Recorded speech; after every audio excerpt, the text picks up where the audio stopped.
పంచాల్సినవి పోయి ఇక్కడ పెట్టుకున్నారు.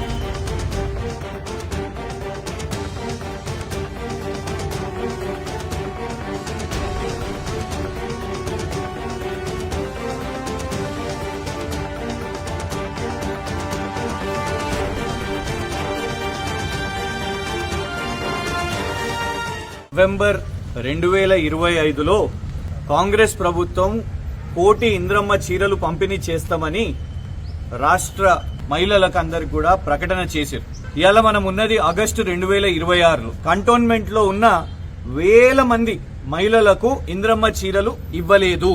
ఆనాడు కేసీఆర్ గారి ప్రభుత్వంలో దసరా పండుగ రోజు మరి దానికంటే ముందే బతుకమ్మ జరుపుకుంటున్న సందర్భంలో బతుకమ్మ చీరలను ఆనాడు రాష్ట్రంలో ఉన్న అందరు మహిళలకు పంపిణీ చేశారు. ఇవాళ ఇంద్రమ్మ చీరలని చెప్పి ఫస్ట్ ఏమో ఏం చేసిర్రు, కేవలం మహిళా గ్రూపులకే ఇస్తాం, మహిళలకు అందరికి ఇవ్వమని చెప్పారు.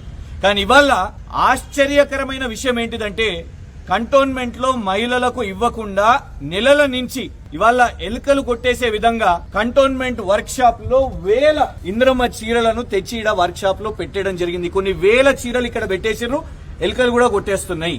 ఎందుకు? రాష్ట్ర ప్రభుత్వం ప్రజాధనంతో మరి మహిళలకు ఇవ్వాల్సిన చీరలను ఇవాళ ఎందుకు ఇక్కడ వర్క్ షాప్ లో పెట్టిరని వాళ్ళ బీఆర్ఎస్ పార్టీ తరఫు నుంచి మేము అడుగుతున్నాము. మహిళలు వద్దంటున్నారా? మహిళలు తీసుకుంటలేరా? లేదు మీరు పంపిణీ చేస్తలేరా? ఎందుకు పెట్టిరు వీటిని? కొన్ని నెలల నుంచి ఇక్కడ వర్క్ షాప్ లో పెట్టడానికి కారణం ఏంటిది? దీని మీద కాంగ్రెస్ ప్రభుత్వం సమాధానం చెప్పాల్సిన అవసరం ఉన్నది. నాయకుల, అధికారంలో ఉన్న వాళ్ళ, ఇక్కడున్న అధికారుల దేనికోసం ఇవాళ ఏం వేచి చూడడానికి వాళ్ళ నెలల నుంచి మహిళలకి ఈ చీరలు ఇవ్వకుండా ప్రజాధనం వృధా అయితూ ఎలుకలు కొట్టే విధంగా ఇవాళ వర్క్ షాప్ లో ఎందుకు పెట్టినరో ఇది నిజంగా షాకింగ్ అనిపిస్తుంది.